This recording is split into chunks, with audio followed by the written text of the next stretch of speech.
This is a special supplement, not live. Bruce Springsteen report with Fisherman, the bootlegger who paid the highest price. And that's me. And I put this together quickly. I listened to the None But the Brave podcast, their latest episode. I don't normally listen to this podcast. I've heard a couple of episodes. I've listened when they've discussed the Nugs archive series. There's been a few episodes. I've tuned in. Sometimes Flynn seems to know something. He's talked to somebody. He's got some source. He doesn't name them. So, if they have valuable information, I listen. Other than that, just to hear their opinions on songs, shows, whatever this other. I mean, I don't even know what they've been talking about for the last 2 years without even a tour to talk about. But I know people who listen. They say it's a good show. I got my problems. Flynn's kept me off that Backstreet site for over 10 years. And so I don't patronize his podcast unless he really has some information that a fan like me doesn't want to miss, which, is rare. I've got friends who listen, and every once in a while they go, hey, you should listen to the podcast. And I'll be like, they have some like insider information I didn't know? Or was it just like reviews and speculation and opinions? And they go, no, yeah, it's mostly just reviews and speculation and opinion. I tend to pass.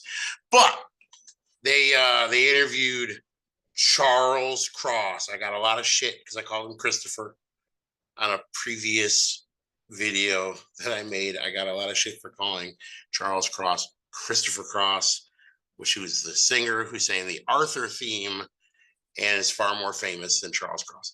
Charles Cross is Springsteen famous.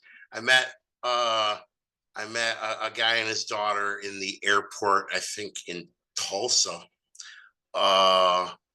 who I had sent the T-shirt to, and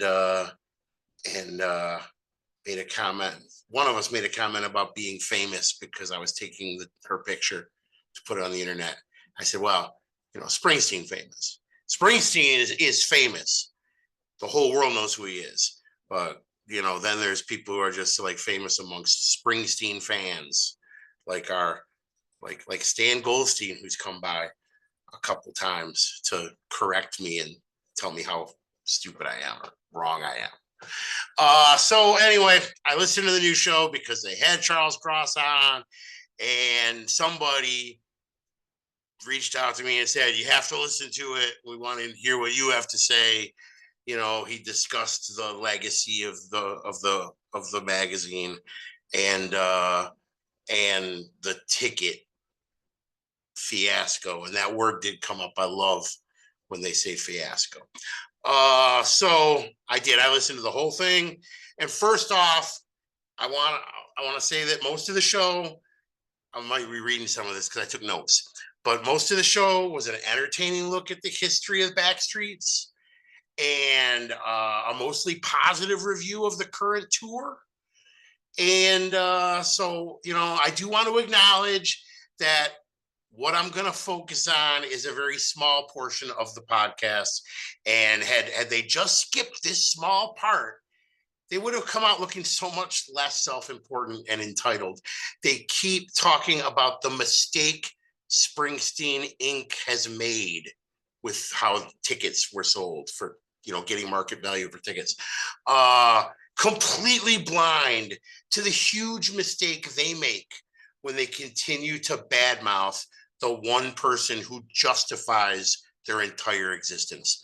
And that is really what drives me crazy. So I want on the record before I get started that I actually enjoyed 50 minutes of the hour and 9-minute podcast.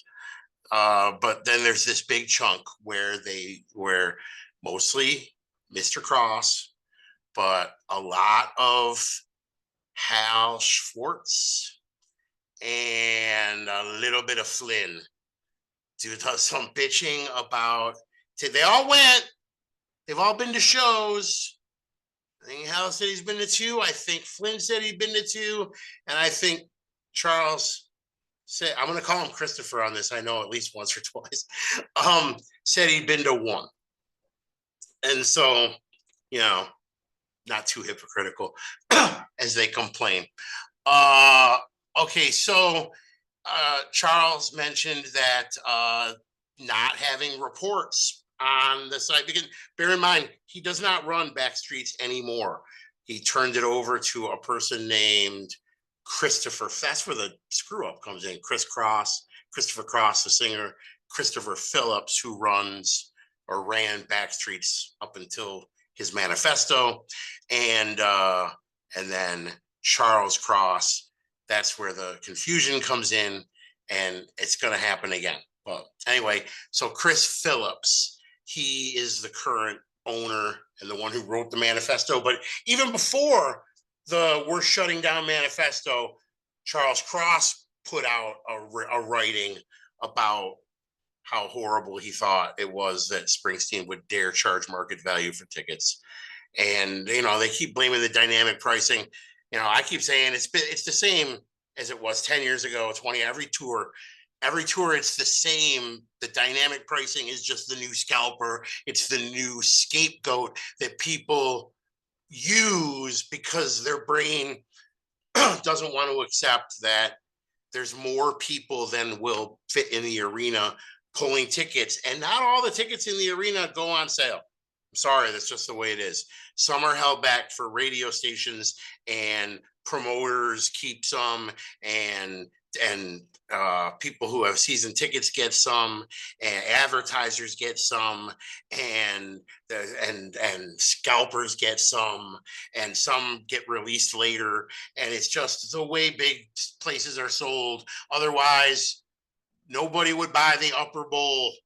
They would have to sell Upper Bowl for $12 like they did in Tulsa for every show if they didn't do it the way they do it. And dynamic pricing, I'm not going to go into that unless I have notes here to dispute something very specific that they said on this podcast. So again, remember, it's good. He talks about the founding of Backstreets. I read Backstreets for years, and that site was really important to me before Flynn banned me from it. And don't think that didn't hurt to be kept off that site. That was, that was a big part of my life. So, don't think there's not animosity there. But all that aside, let's talk about the specifics of the chunk right in the middle of this podcast where they bitched and bitched and bitched about Springsteen and Landau and how horrible they are. He blamed the part of the fall of Backstreets on the end of print media, but Backstreets hasn't been a print media in since before they banned me. I don't think they've put out a magazine since I've been able to not been able to post on that site, a decade. It's been a long time. I think the Clarence tribute issue might have been the last issue. So I don't know, when they started talking about how print media is now dead and that is part of what's killing Backstreets.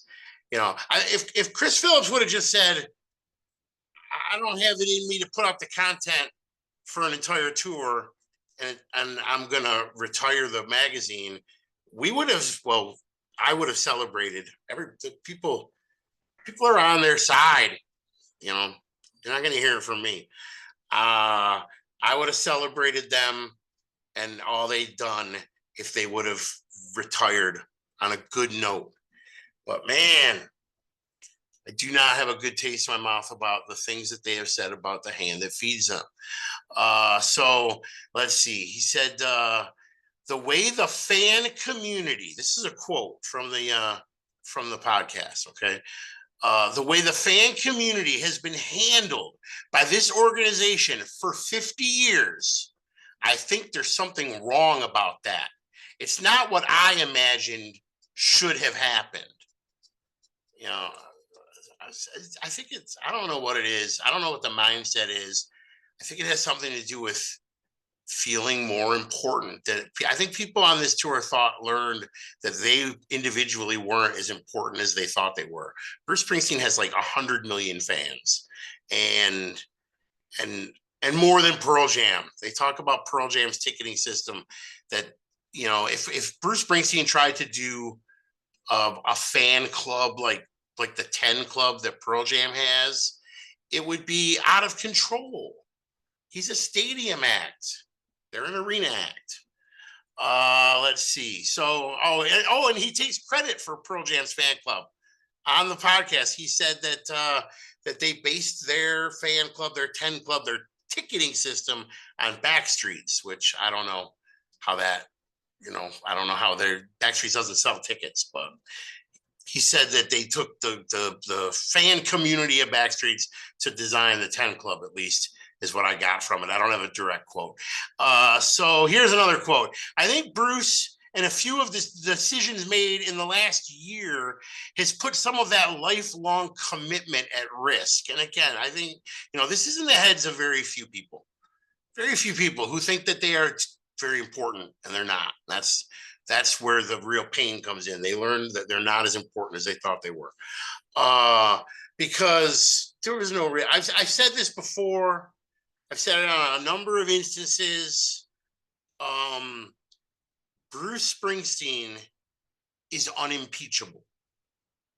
There's nothing is going to bring him down. Nothing. You complain about the way he sold tickets. He sold every single ticket except Tulsa, Oklahoma, which was never designed. That show was brought to town to show off their arena, to bring people in from outside. The city of Tulsa did good. We flew in. That airport the next day was filled with Springsteen fans. So while the arena might not have been filled, Tulsa cashed in, and the arena did good. And they sold parking, and they sold popcorn and beer and beer and beer and beer and lots of beer. And you don't have to fill every seat to sell a lot of beer in the United States of America.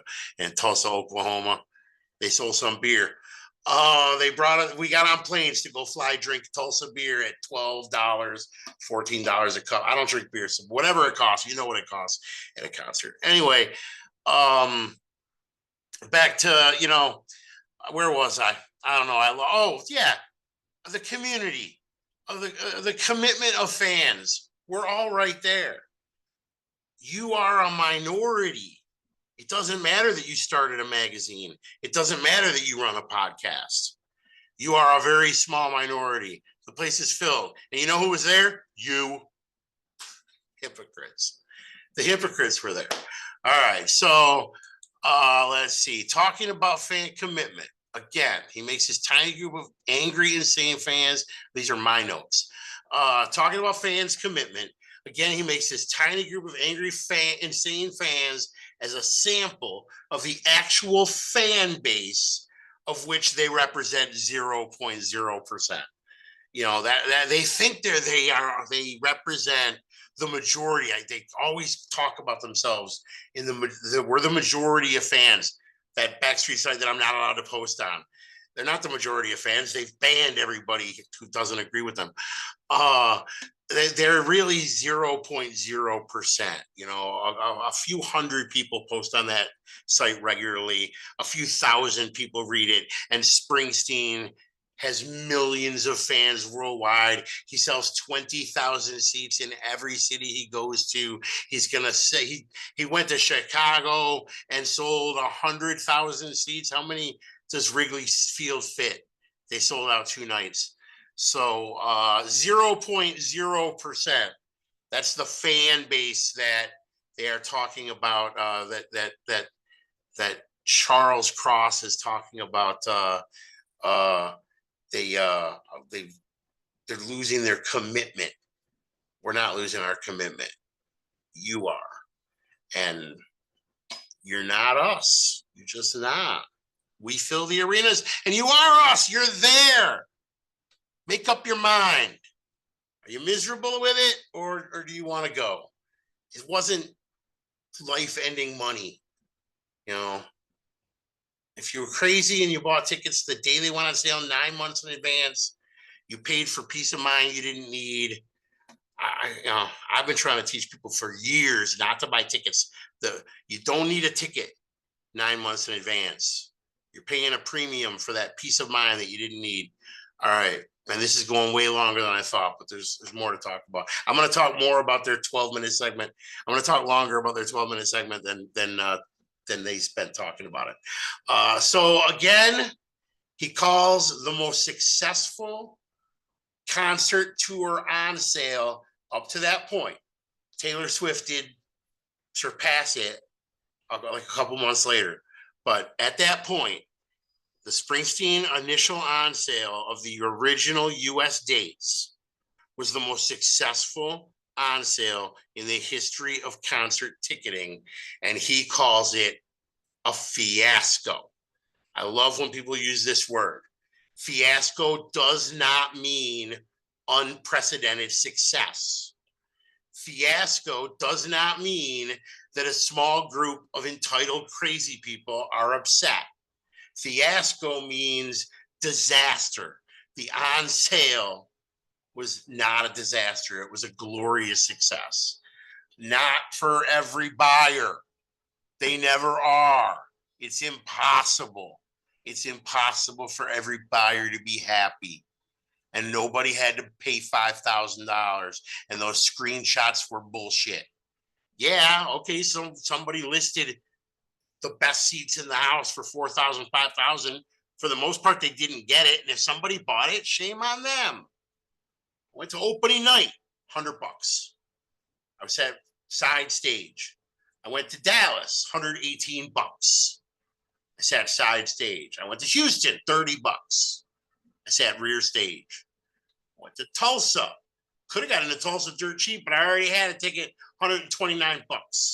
Side stage. Pretty decent. They weren't. None of them were great. And if I wanted to sit in the pit, it was $400. That's what they were. And people cry about that, but you know what?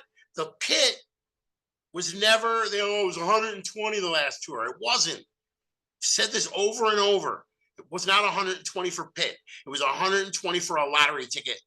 And more than 2/3 of those people with the lottery ticket didn't win the lottery and didn't sit in the pit. They sat in the shit, and they offset the price of they offset the price for the people who made it into the pit and got to sit up front for 129. And all those people behind lost, and a lot of them didn't even show up in time to be part of the lottery. So they were standing in the back for the same price. Now this time, no lottery. So isn't it worth more? A significant amount more to be guaranteed. I have friends that went and they got there at like 10 to 7 and they didn't have to go through a lottery. They didn't have to wait in a long line, and they walked in, they ripped their tickets. Doors opened at 6. They got there at 10 to 7. They walked in, they went down to the pit, and they were like 7 people deep from the stage. All right, that's worth a few $100, you know? I know right now it's $1,200. But those are resales. And there's probably going to be a drop with face value ones. And in some cities, they're going to be $399 plus $88 fees, $488. And in other cities, they're going to be less. But, you know, if you're not willing to pay $488, do you deserve the best seat in the house? It's right up front. It's right up front in a big, giant arena. I sat, and even side stage, I was kind of high. Everybody's only this big. All right. Anyway,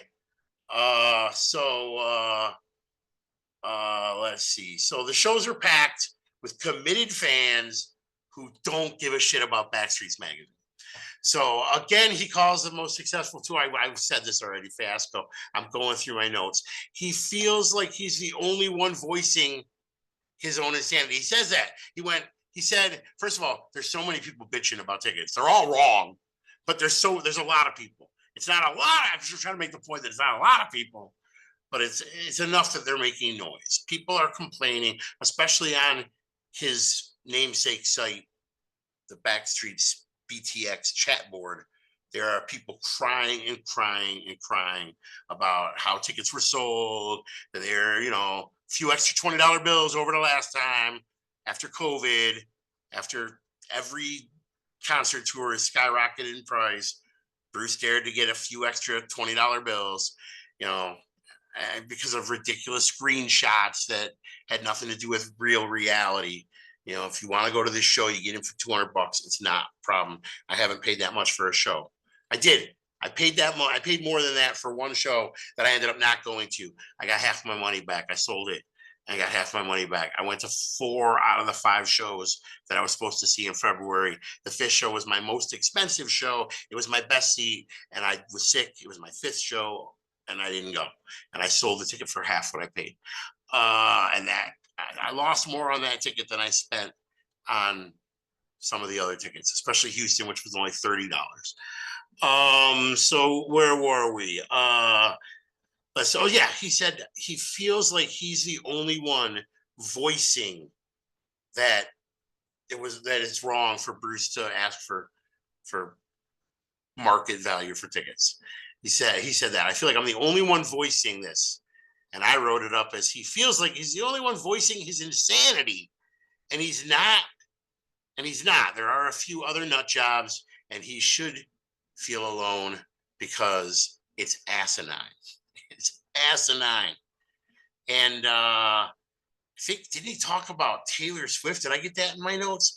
Because he mentioned that Taylor Swift, or it might have been Hal Schwartz who mentioned that Taylor Swift went on sale, which was the one that beat Springsteen for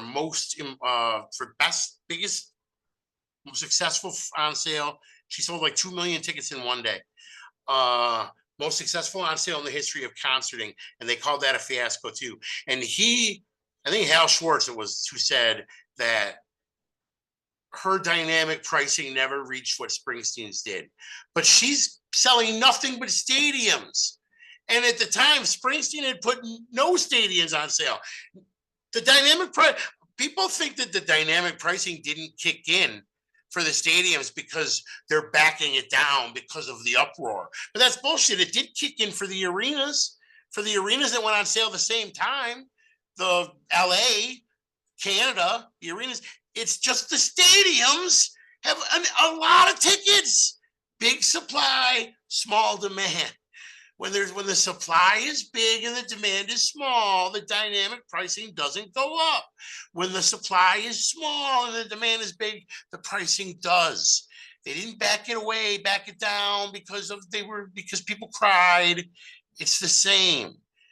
It's just people. And Taylor Swift sold only stadiums, and Springsteen at the time of the initial sale that everybody's crying about sold only arenas. They are not comparable. Here it is. Yeah. Then he compares Taylor Swift stadiums to Springsteen arenas. Here's my question. Is he deliberately making these false comparisons to suit his narrative? So I guess it was Charles Cross, who said Taylor Swift, her pricing didn't skyrocket as high. She used dynamic. It went up. And it did. I heard about $5,000 Taylor Swift tickets. I read an article where some girl was depressed because she had put 2 of them on her credit card for 10 grand in an impulse. And I do feel sorry for someone like that, but you can't blame Taylor Swift or Ticketmaster or dynamic pricing. You have to blame the person who, she shouldn't be trusted with $10,000 in credit. It's a concert ticket. Nobody needed to buy their ticket until the day of the show. And it's not a necessity. It's not air and water. People make too big a deal. All right. So let's see. Unimpeachable. I got that.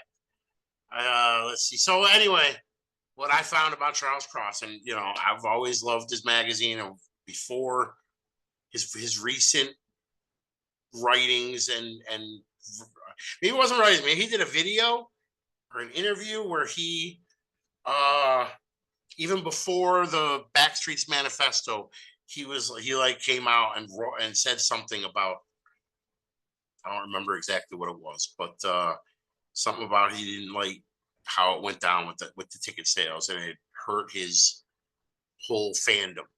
And let's see. So I've got that he is loaded with self-importance.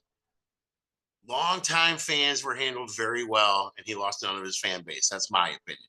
Long time. He said that longtime fans weren't handled very well. I mean, I've been a longtime fan. Nothing felt different about this tour at all. I spent more than usual. I used to be $20. The last tour I went to, I was offering $50 to get a GA before the lottery. So, I've always been looking for a discount, and I paid $100 this tour. But of course, this tour has been more expensive. All tours are more expensive. COVID made tours more. Concerts were already getting high, but they had to refund so much money. The concert industry almost died for good.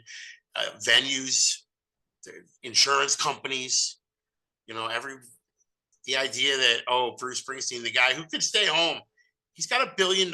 He doesn't need to work, but he opens up this opportunity for so many people to make a living for the next 2 years, just by deciding to go out and sing and dance for us. It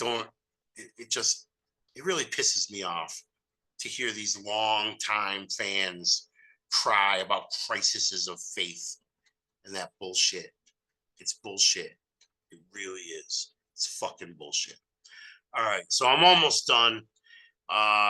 So he complains about the Rolling Stone article, and he says the comment about a refund opens Springsteen up to a class action lawsuit. In his mind, the self-importance is just astonishing. A class action lawsuit. First of all, people would have to not, and he didn't say, he said if you don't feel like you got your money's worth, you can have a refund at the door. If you spent that kind of money and you saw this show and you thought that this show wasn't worth it, what were you expecting? That you were expecting, I'm going to go ask for a refund. That's what you were expecting. No matter how great it was, you were going to ask for a refund. If you saw this show that I've seen 4 times and 2 others on video, full shows that I put together myself. So I've really been intimate with them. I've seen these shows up and down. There's nothing here that would require a refund, no matter what you spent, because whatever you spent, you pulled the trigger on that amount. So if it was worth $20 to you, it was worth whatever you spent. So a class action lawsuit, he's a journalist. He calls himself a journalist, right? He wrote his own, he's self-published journalist who did very well with publishing, more than some self-published. I'm not trying to downplay his success as a journalist, just that, it was his own magazine that he was a journalist for. And he now I forgot my point. I don't know, I got off, but he said, he's not a lawyer. I don't think he knows enough about class action lawsuits to think that Springsteen's statement, off the cuff statement in an interview with Rolling Stone magazine about refunds at the door, opens him up to a class action lawsuit. I think it just makes Charles Cross sound ridiculous. And again, I had great admiration for him. And this little segment and his diatribe, which I think, now that I think about it, was a video interview, like an hour long. I didn't even see the whole thing because it was boring. But that those are going to be what he left behind. He talks about Springsteen's legacy that has been harmed. And I don't think what he realizes is it's his own legacy. And Backstreet's his legacy that's being harmed by the way they're behaving with their tantrum and biting the hand that feeds them. The man that made their entire life possible, the man that makes the tour happen, the reason we go out there, crying about really things they don't understand, ticketing. Everybody says it's up to Bruce. Okay, you know what? You know how many people have their hands in their pockets of this tour? It's a few $20 bills. Pay it or don't come. Quit your whining about it. It's ridiculous. The man doesn't deserve the way his fans treat him. He really doesn't. He is unimpeachable. And Charles Cross owes him better. And Chris Phillips owes him better. And so does Flynn and Hal Schwartz, who are now getting $6 a month from God knows how many subscribers to listen to them piss and moan about Bruce Springsteen charging money for his art. They're charging money to talk about his art. It's all about Bruce Springsteen. Quit bad mouthing him. Jesus Christ. So the Rolling Stone magazine, class action lawsuit, the self-importance is just astonishing. I read that. So then Flynn, my buddy Flynn, banned me from BTX 10 years now. It might be more than 10 years. Kept me off that site. He barely even remembers me. I remember him. I mean, tell me that wasn't a major loss. I've spent my life. Never mind. Anyway, so Flynn disputes Landau. He disputes Landau's factual statement about most tickets on the on sale costing around $250. He said the words he used were affordable, and Flynn said, affordable to who? Well, if $250 isn't affordable, you shouldn't be going to concerts. It's 2023. They're not $20 anymore. You can go to your local shed and sit on the lawn in the summer and see lots of bands for $35, but you can't go see Bruce Springsteen. It's the biggest act in the world, and $250 is not out of line in 2023. And that is what most of the tickets sold for. We've seen proof come out of multiple venues now that the average ticket price was around $200 plus fees, $250 with fees. And that is basically what Landau said in his statement. Yet Flynn comes on and basically disputes it with no evidence. What evidence does Flynn have? Oh, a friend of mine bought one for $800. I logged on. I saw one for $800. I don't know what he paid for the 2 shows he went to. I don't know what he paid, but I know that from the numbers that have come out from the venues, that most tickets sold in the range of $250 average, and that was John Landau's statement. And Flynn has the nerve to just dispute it, like he has some kind of knowledge to dispute it with, except that Landau's lying, Ticketmaster's lying. And, I believe Landau and Ticketmaster over his wild assumptions and accusations. So then they start giving the show a positive review, which I was glad to hear. All 3 of them seemed to like the show for the most part, because then they got into a bitch fest about this song shouldn't be there and that song. And Johnny, somebody said nobody's walking in there hoping to hear Johnny 99. What an ignorant statement that is. Unbelievable. So it turns into a bitch fest about what's being played, what isn't being played, and about how all 3 of them know better than Bruce Springsteen how to put on a Bruce Springsteen show. And I guess right there is why, aside from the being, personally banned by Flynn for 10 years from Backstreets, that is why I can't listen to podcasts. And, Bruce Springsteen writes the set list for Bruce Springsteen. And sometimes it's a tour where the set list changes all the time. And sometimes he's got a show that he wants to take. It's not his problem that crazies like me get on airplanes and go to 4 shows in 1 month. That's possible. You can do that, but that's not what he's presenting. That's up to me.